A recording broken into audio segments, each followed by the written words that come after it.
My name's Peter Stanley. I'm an environmental engineering geologist. I've been working on the metal mines in Wales some 15 years to address the polluting impacts. There are 1,300 metal mines in Wales that impact 700 kilometres of rivers and streams.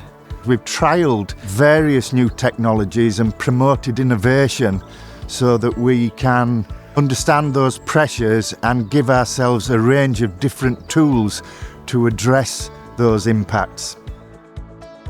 Fi'n credu bod Pete yn haeddu gael ei cydnabod am ei gwaith achos mae'r gwaith mae'n neud yn Cymru yn bwysig, yn hollol bwysig am arosi'r llyglerdd mewn i'r afonydd ni, ond hefyd achos bod pawb dros y byd i gyd yn dysgu wrtho ni yn Cymru, a fi'n credu bod hwnna'n bwysig iawn a mae Pete yn haeddu gael ei cydnabod am y gwaith mae fe wedi wneud i Cymru.